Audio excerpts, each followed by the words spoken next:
दोस्तों, छत्तीसगढ़ के अंदर 5,000 शिक्षक भर्ती में युवाओं में नाराजगी क्यों है, किन किन मुद्दों को लेकर अभ्यर्थी नाराज हो गए हैं, आज के वीडियो में हम इन्हीं सभी मुद्दों के बारे में विस्तार पूर्वक समझने वाले हैं। नमस्कार दोस्तों, मैं तो आपका दोस्त लोकेश साहू और आप देख रहे हैं लोकेश साहू यूट्यूब चैनल। दोस्तों, क्या है पूरा मामला, मैं आपको शुरू से लास्ट तक एक एक करके स्टेप बाय स्टेप बताना चाहता हूं ताकि पूरे मामले को समझने में आसानी हो सके। दोस्तों, आपकी जानकारी के लिए बता दूं कि छत्तीसगढ़ विधानसभा चुनाव 2023 के समय बीजेपी पार्टी ने अपने जन घोषणा पत्र यानी कि मोदी गारंटी वादा किया था कि हमारी सरकार बनने के बाद हम प्रदेश में 57,000 रिक्त पदों पर शिक्षक भर्ती करेंगे। इसके बाद शायद सरकार सत्ता में आते ही पहले ही वार्षिक बजट में तत्कालीन शिक्षा मंत्री बृजमोहन अग्रवाल जी ने सदन से 33,000 शिक्षक भर्ती करने का ऐलान कर दिया था। लेकिन दोस्तों, इस सरकार में इच्छा शक्ति की भारी कमी देखी जा रही है। इसके बाद डीएड बीएड संगठनों के भारी विरोध के बाद मजबूरन ले देकर 5,000 पदों पर शिक्षक भर्ती करने का ऐलान किया गया, वो भी 2-2.5 साल बाद, 3 साल होने को है। इसके बाद कर्मचारी चयन मंडल और डीपीआई की तरफ से सहायक शिक्षक और शिक्षक की सीधी भर्ती के लिए अभी विज्ञापन को जो है वो अभी 24 जुलाई और 28 जुलाई को इसका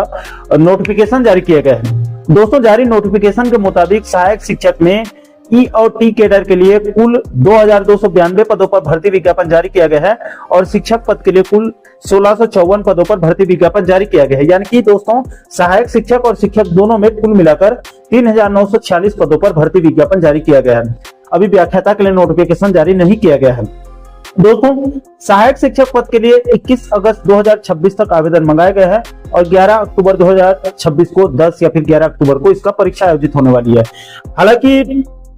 ये 10-11 अक्टूबर संभावित तिथि है, इसमें बदलाव भी हो सकता है। इसी प्रकार से शिक्षक वर्ग 2 की संभावित परीक्षा तिथि 25 अक्टूबर 2026 निर्धारित किया गया है। हालांकि दोस्तों, ये भी संभावित तिथि है, इसमें भी बदलाव हो सकता है। अब दोस्तों, चूंकि बीजेपी पार्टी ने अपने जन घोषणा पत्र में 57,000 शिक्षक भर्ती करने की गारंटी दी थी और अभी मात्र 5,000 शिक्षक भर्ती कर रही है और उसमें भी अभी मात्र सहायक शिक्षक के 2292 पद और शिक्षक वर्ग 2 के लिए 1,654 पद यानी कि अभी मात्र 3,946 पदों पर ही नोटिफिकेशन जारी किया गया है। इसलिए डीएड बीएड बेरोजगारों के साथ हो रहे इस छलावा से आहत होकर शिक्षक भर्ती साझा मंच ने नोटिफिकेशन जारी होने से ठीक पहले 28 जुलाई 2026 को 57,000 शिक्षक भर्ती मुद्दे को लेकर दुर्ग जिले में 1 दिवसीय प्रदर्शन करने का ऐलान कर दिया था और तय रणनीति के मुताबिक 28 जुलाई 2026 को शिक्षक भर्ती साझा मंच ने एक सूत्रीय मांग सभी 57,000 पदों पर एक साथ शिक्षक भर्ती की मांग को लेकर दुर्ग में शिक्षा मंत्री गजेंद्र यादव जी के बंगले घेराव करके उच्च अधिकारियों को सीएम और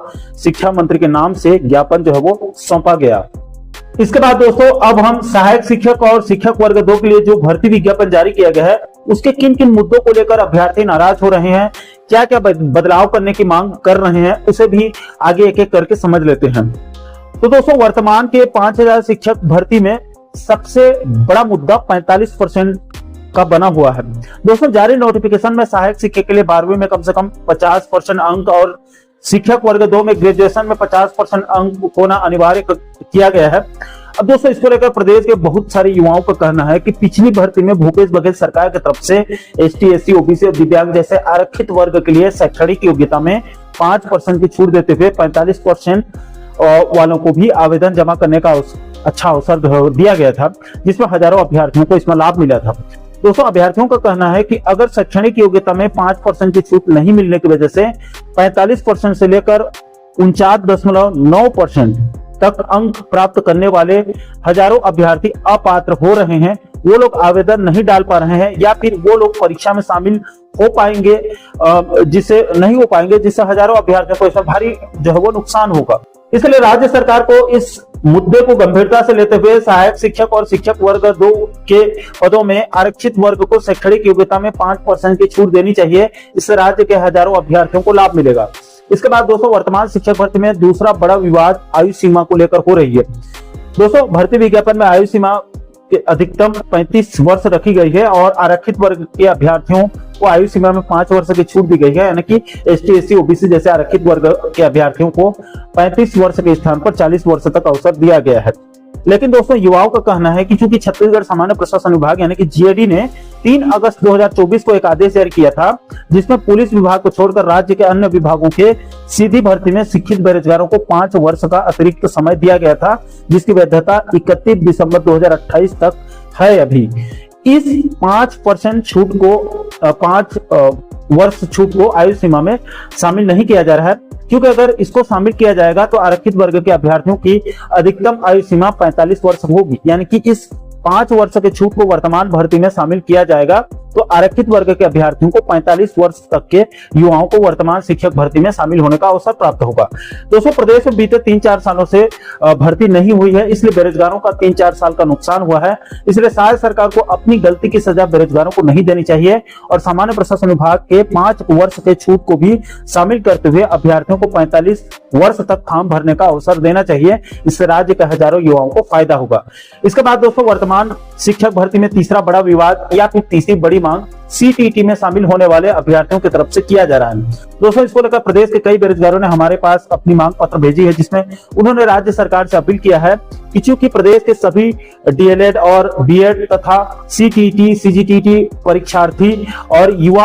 अभ्यर्थी आगामी 10 अक्टूबर और 25 अक्टूबर को आयोजित होने वाले छत्तीसगढ़ शिक्षक भर्ती परीक्षा के लिए ऑनलाइन आवेदन कर रहे हैं और इसमें शामिल हो रहे हैं। इस भर्ती प्रक्रिया के सामान्य दिशा निर्देशों में ऑनलाइन आवेदन की अंतिम तिथि तक अर्हता धारण करने की शर्त है, लेकिन व्यापम या फिर विभाग के द्वारा भर्ती परीक्षा का अंतिम परिणाम यानी कि परीक्षा फल यानी कि रिजल्ट जारी होने की तिथि तक प्राप्त शैक्षणिक एवं पात्रता प्रमाण पत्रों को मान्य करना छात्र हित में अत्यंत आवश्यक और तर्कसंगत होगा। इसलिए इस मुद्दे पर सीटीटी की तैयारी कर रहे युवाओं की तरफ से शासन से 3 प्रमुख मांग रखी गई है। सबसे पहले बिंदु पर कहा गया है कि चूंकि पूर्व में 2019 और 2023 के शिक्षक भर्ती में इसी प्रकार की परिस्थिति निर्मित हो गई थी, उस समय भी विभाग की तरफ से संवेदनशीलता दिखाते हुए परीक्षा परिणाम जारी होने की तिथि तक प्राप्त शैक्षणिक योग्यताओं यानी कि डीएलएड या बीएड और पात्रता यानी कि स्टेट टीटी या फिर सेंट्रल टीटी की प्रमाण पत्र को पूरी तरह से मान्य किया गया था। इस फैसले से प्रदेश के हजारों युवाओं को शिक्षक बनने का अवसर मिला और उनको पक्की रोजगार मिल पाया था।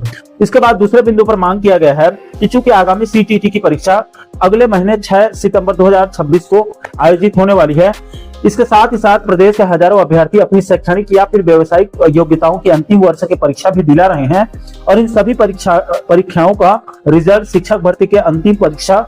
परिणाम घोषित होने तक आ सकते हैं। इसलिए आगामी सीटीटी को मौका मिलेगा तो इन युवाओं के पास सुनहरा अवसर होगा। इसके बाद तीसरे बिंदु पर कहा गया है कि चूंकि वर्ष 2019 और 2023 की भर्तियों के स्थापित नियमों और पूर्व के अन्य नियमों का पालन करते हुए ऑनलाइन आवेदन करने वाले ऐसे सभी अभ्यर्थी जिनका सीटीटी या फिर शैक्षणिक अर्हता का परिणाम शिक्षक भर्ती के अंतिम परिणाम घोषित होने की तिथि तक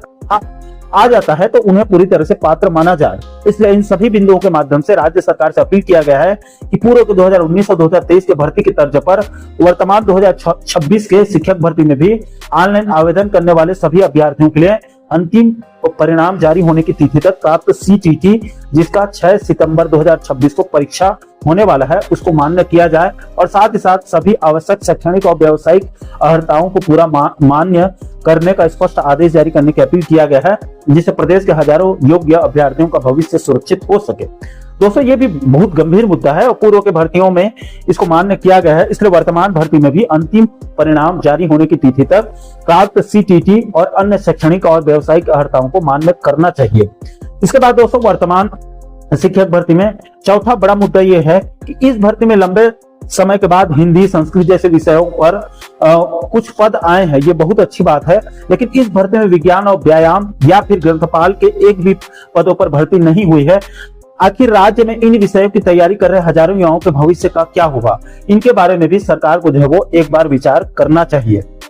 इसके बाद दोस्तों, वर्तमान शिक्षक भर्ती में पांचवा बड़ा मुद्दा शिक्षक वर्ग 2 में गणित विषय पर इंजीनियरिंग डिग्री धारियों की पात्रता को लेकर स्पष्ट निर्देश नहीं है, इसको लेकर कंफ्यूजन बना हुआ है। दोस्तों, इंजीनियरिंग डिग्री धारियों का तर्क है कि बीई और बीटेक के सिलेबस में उच्च स्तरीय गणित का गहन अध्ययन शामिल होता है। पूर्व में हाई कोर्ट के आदेश और अन्य दिशा निर्देशों के आधार पर बीएड और टीटी पास बीटेक अभ्यर्थियों को वर्ग 2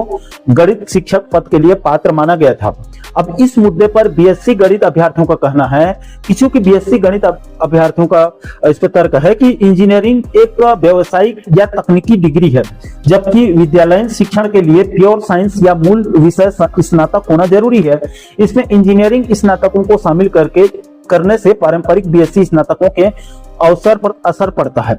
अब दोस्तों इस मुद्दे को लेकर स्कूल शिक्षा विभाग और डीपीआई की तरफ से जारी अधिसूचनाओं में इंजीनियरिंग डिग्री को विज्ञान वर्ग के अंतर्गत रखा जाए या गणित वर्ग के अंतर्गत रखा जाए, इसको लेकर समय समय पर विरोधाभास की स्थिति निर्मित हुई है। इससे इंजीनियरिंग वाले अभ्यर्थियों में यह भ्रम बना रहता है कि वो लोग गणित और विज्ञान दोनों विषयों के लिए पात्र हैं या केवल गणित के लिए ही पात्र हैं। इसको लेकर राज्य सरकार को एक स्पष्ट निर्देश जारी करके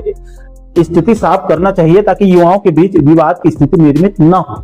इसके बाद दोस्तों वर्तमान शिक्षक भर्ती में छठवां बड़ा मुद्दा यह है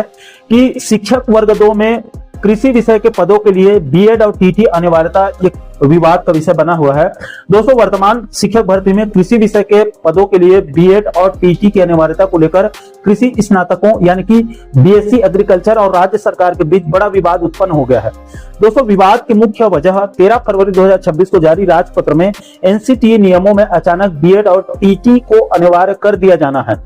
अब दोस्तों इस विवाद की कौन कौन से प्रमुख कारण हैं और इसको लेकर अभ्यर्थियों की क्या क्या चिंताएं हैं, इसे भी आप लोगों को जानना बहुत जरूरी है। दोस्तों सबसे पहले तो छत्तीसगढ़ के किसी भी विश्वविद्यालय या फिर कॉलेज में कृषि विषय से संबंधित बीएड कोर्स संचालित ही नहीं होता है अभी वर्तमान में, तो कोई भी अभ्यर्थी कैसे पास कर लेगा। इसलिए अभी वर्तमान में राज्य के लगभग 90% कृषि स्नातकों के पास बीएड और टीटी की योग्यता नहीं है और भर्ती प्रक्रिया शुरू होने की वजह से इतने कम समय में इस योग्यता को प्राप्त करना संभव नहीं है। इसको लेकर युवाओं का तर्क है कि वर्ष 2019 के कृषि शिक्षक भर्ती में बीएड और टीटी की बाध्यता नहीं थी, इसलिए अभी अचानक नियम लागू करने से अवसर की समानता के अधिकार का हनन हो रहा है। इसलिए इसमें अभ्यर्थियों के तरफ से 3 प्रमुख मांग रखी जा रही है। सबसे पहले तो अभी वर्तमान भर्ती प्रक्रिया में शामिल होने की छूट दी जाए और बीएड और टीटी पूरा करने के लिए चयन के बाद पर्याप्त समय प्रदान किया जाए। इसके बाद दूसरी मांग, अभी वर्तमान शिक्षक भर्ती में प्रभावित कृषि स्नातकों के लिए विशेष ब्रिज कोर्स शुरू किया जाए। इसके बाद इस मुद्दे को लेकर तीसरी मांग, नई शिक्षा नीति यानी कि NEP 2020 के तहत सिर्फ कृषि विषय पर आधारित बीएड और विशेष शिक्षक प्रशिक्षण शुरू किया जाए। दोस्तों आपकी जानकारी के लिए बता दूं कि इस मुद्दे पर कृषि विषय से जुड़े अभ्यर्थियों ने शिक्षा मंत्री गजेंद्र यादव जी और इंदिरा गांधी कृषि विश्वविद्यालय के कुलपति से मुलाकात करके ज्ञापन सौंपा है, जिस पर विश्वविद्यालय प्रशासन ने शासन को पुनर्विचार के लिए पत्र भेजा है। दोस्तों यहाँ पर आपकी जानकारी के लिए ये भी बता दूं कि वर्तमान के 5000 शिक्षक भर्ती में शायद सरकार ने एक अच्छा काम किया है। दोस्तों राज्य सरकार ने प्रदेश के विशेष पिछड़ी जनजाति समूह यानी कि पीवीटीजी के युवाओं के हित में बड़ा निर्णय लेते हुए वर्तमान शिक्षक भर्ती में सहायक शिक्षक भर्ती में उनके लिए टीटी अनिवार्यता से उनको छूट दिया है, ताकि विशेष पिछड़ी जनजातियों के युवाओं को रोजगार के अधिक अवसर उपलब्ध हो और शिक्षा के क्षेत्र में उनकी भी भागीदारी बढ़ सके। इसको लेकर बकायदा स्कूल शिक्षा विभाग ने परसों 3 अगस्त 2026 को डीपीआई को पत्र लिखकर अपनी सहमति भी दे दी है। दोस्तों अंत में आपकी जानकारी के लिए ये भी बता दूं कि चूंकि वर्तमान के 5000 शिक्षक भर्ती में शुरू होते ही कई बड़े विवाद शुरू हो चुके हैं, जिनको इस वीडियो में आप लोगों को विस्तार पूर्वक मैं बताया हूं। अब इन मुद्दों को लेकर कई युवा बिलासपुर हाईकोर्ट भी जा सकते हैं, जिससे भर्ती जो है बाधित हो सकती है। इसलिए इस विषय को पहले ही भांपते हुए राज्य सरकार ने बिलासपुर हाईकोर्ट में कैविएट याचिका दायर कर दिया है। अब दोस्तों इस कैविएट याचिका को लेकर कुछ लोग बोल रहे हैं कि कैविएट याचिका दायर हो जाने के बाद उस भर्ती के खिलाफ में कोई भी व्यक्ति भर्ती के खिलाफ में याचिका दायर नहीं कर सकता है और कैविएट दायर हो जाने के बाद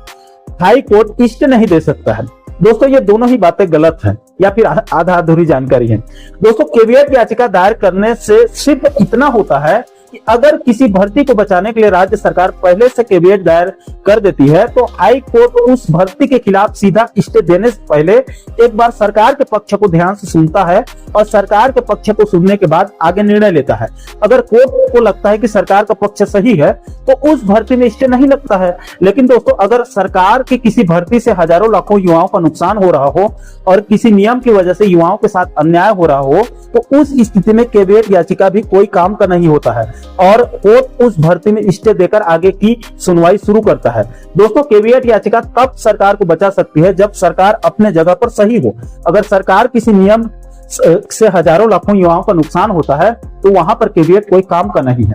तो दोस्तों छत्तीसगढ़ में 5000 शिक्षक भर्ती की तैयारी शुरू हो चुकी है और सहायक शिक्षक और शिक्षक के पदों पर विज्ञापन जारी हो चुका है और आवेदन मंगाए जा रहे हैं। लेकिन वर्तमान शिक्षक भर्ती में कई मुद्दों पर विवाद की स्थिति निर्मित हो गई है और कई मुद्दों पर सरकार की तरफ से स्थिति साफ नहीं किया जा रहा है। इसलिए राज्य सरकार को सभी नियमों को स्पष्ट करना चाहिए और जिन मुद्दों पर विवाद हो रहा है उसके भर्ती नियमों में संशोधन करना चाहिए ताकि किसी भी अभ्यर्थी के साथ अन्याय ना हो, ताकि भर्ती प्रक्रिया अपने समय पर जल्द से जल्द पूरा हो सके। बाकी दोस्तों, इन सभी मुद्दों को लेकर आप लोगों की क्या राय है, नीचे आपको कमेंट बॉक्स में अपनी अपनी प्रतिक्रिया जरूर शेयर कीजिएगा। और दोस्तों, आप आगे भी शिक्षक भर्ती से जुड़े महत्वपूर्ण मुद्दों पर, महत्वपूर्ण अपडेट पर आप आगे वीडियो देखना चाहते हैं तो आप हमारे चैनल को जरूर सब्सक्राइब कर लीजिएगा ताकि आने वाले सभी नए वीडियो का नोटिफिकेशन आप लोगों तक तुरंत पहुंच सके। दोस्तों, इस वीडियो में फिलहाल अभी के लिए इतना ही। इस वीडियो को अंत तक देखने के लिए आप सभी दर्शकों का बहुत बहुत धन्यवाद।